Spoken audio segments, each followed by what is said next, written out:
FIR সম্পর্কে কিছুই জানেন না, বিস্ফোরক মন্তব্য আহত রেলযাত্রী চৈতালি মজুমদার। তাঁর অভিযোগের ভিত্তিতে মালগাড়ির চালক অমিত কুমারের বিরুদ্ধে এফআইআর দায়ের করে পুলিশ। সাদা পাতায় সই করিয়ে নেওয়ার অভিযোগ রেলযাত্রীর।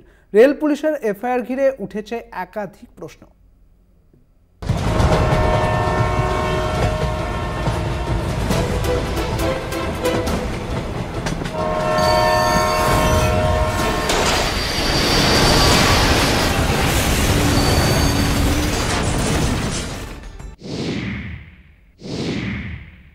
বাক্সের মতন দুমড়ানো মুচড়ানো বগি, ইঞ্জিনের ওপরে উঠে কামড়া।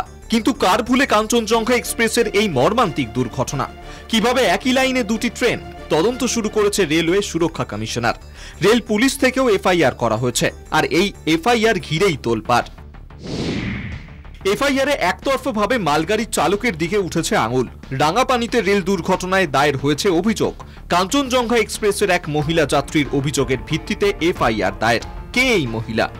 মালগাড়ির মৃত চালকের বিরুদ্ধে এফআইআর। দুর্ঘটনাগ্রস্ত কাঞ্চনজঙ্ঘা এক্সপ্রেসের যাত্রী ছিলেন চৈতালি মজুমদার। শিলিগুড়ির লেকটাউনের বাসিন্দা চৈতালি মজুমদার।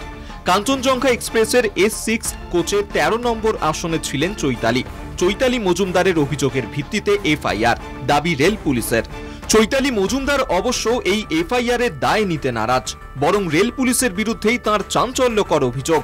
চৈতালির দাবি, দুর্ঘটনায় পায়ে চোট পেয়ে হাসপাতালে ভর্তি ছিলেন। আহত অবস্থায় রেল পুলিশ দফায় দফায় তাঁর কাছে আসে। চৈতালির নাম, পরিচয়, ট্রেনের অভিজ্ঞতার কথা জানতে চায়। সাদা পাতায় সই করিয়ে নেওয়ার অভিযোগ। তার মৌখিক বয়ানের ভিডিওগ্রাফি করা হয়। আসে আমার কাছে, তারা কথা বলে যে আমার নাম, ঠিকানা, তারপরে অ্যাড্রেস, সবকিছু ডিটেলস নিয়ে যাওয়ার পর তারপরে আরো কয়েকজন আসে রাত্রিবেলা 8:30টার সময়। তো তখন এসে তারা আমার থেকে আমার কি পরিস্থিতির মধ্যে ছিলাম সবটা ওনারা জানে, শুনতে চায় আর কি। আমি সেটা বলি, সেটা ওনারা ভিডিও করে। ভিডিও করার পর দেন আমাকে একটা সাদা পেজের মধ্যে ওখানে আমার নাম, ঠিকানা শুধু লেখা ছিল। আমাকে নিচে বলেছিল সিগনেচার করে আজকের ডেটটাকে দিয়ে দিতে। আমি শুধু সিগনেচার করে আজকের ডেটটাকে ওখানে দিয়ে দিয়েছিলাম, কালকের ডেটটাকে। দেওয়ার পর ওনারা চলে যায়। তারপরে রাত্রিবেলা ওই 10:30 নাগাদ আরো দুটো পুলিশ আসে, তারা আমার নাম, ঠিকানা এসব কিছু নিয়ে চলে যায়। দুর্ঘটনার সময় ট্রেনেই ছিলেন চৈতালি, তাই কোন ট্রেন কত গতিতে এসে ধাক্কা মেরেছে তা একেবারেই জানা সম্ভব না, দাবি চৈতালি মজুমদারের। প্রথমত ট্রেনের ভেতরে কে এসছে, কোন গাড়ি মেরেছে সেটা আমার দেখার পক্ষে সম্ভব নয়, কারণ ওখানে ট্রেনের ভিতরে আমরা যে প্যাথেটিক একটা সিচুয়েশনের মধ্যে ছিলাম সেটা একমাত্র যেই যাত্রীরা আমরা যাচ্ছি শুধু আমরা তারাই বুঝতে পারি, তারাই ফিল করতে পারবো। তার চাঞ্চল্যকর অভিযোগের পরেই উঠেছে একাধিক প্রশ্ন। স্বয়ংক্রিয় সিগন্যালে ত্রুটি ছিল, ইতিমধ্যেই তা স্বীকার করেছে রেল। তাহলে কিসের এত রাগঢাক? মালগাড়ি চালকের ঘাড়ে দোষ ঠেলতেই কি এফআইআর? কোন পথে এগোচ্ছে তদন্ত? দুর্ঘটনার তদন্তে নেমেছে সিট। কলকাতা টিভি। কাঞ্চনজঙ্ঘার দুর্ঘটনাকে কেন্দ্র করে যখন তোলপাড় রাজ্য, সেই সময় পুরনো স্মৃতি মনে করিয়ে দিলেন সোনারপুরের করমণ্ডল এক্সপ্রেস দুর্ঘটনায় মৃত 2 যুবকের পরিবার। এখনো পর্যন্ত ছেলেদের খোঁজ না পেয়ে অপেক্ষায় 2 পরিবার।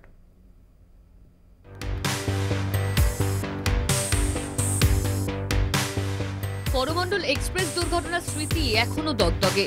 সোনারপুরে 2টি পরিবার এখনো খুঁজে চলেছেন তাদের স্বজনকে। 2023 সালের 2রা জুন করমণ্ডল এক্সপ্রেস দুর্ঘটনায় এখনো পর্যন্ত কোনো খোঁজ পাওয়া যায়নি সোনারপুরের 2 যুবকের। দীপঙ্কর মণ্ডল ও অক্ষয় মিস্ত্রি 2 বন্ধু কাজের খোঁজে সোনারপুর থেকে পাড়ি দিয়েছিল।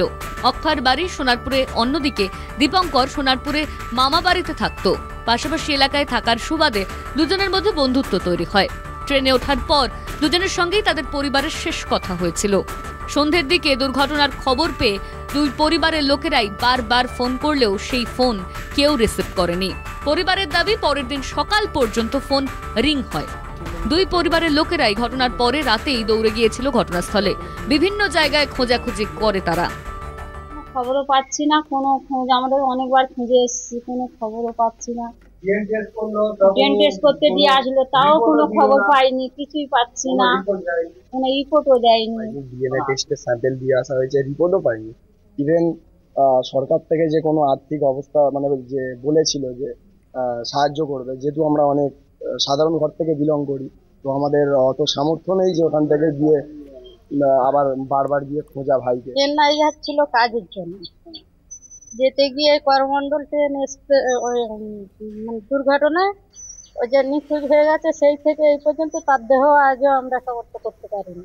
লাভলি ও এসেছিল, এসে একটু দেখে গেছে ঠিকই, কেউ কোনো সহযোগিতা আমাদের কিছুই করেনি। ঘটনার পর পাশে থাকার বার্তা দিয়ে রাজনৈতিক নেতারা এলেও পরে আর কারোর হদিশ পাওয়া যায়নি বলে অভিযোগ পরিবারের। এখনো দুই পরিবারই ছেলের অপেক্ষায়। সোনারপুর থেকে সুখদেব দে, কলকাতা টিভি।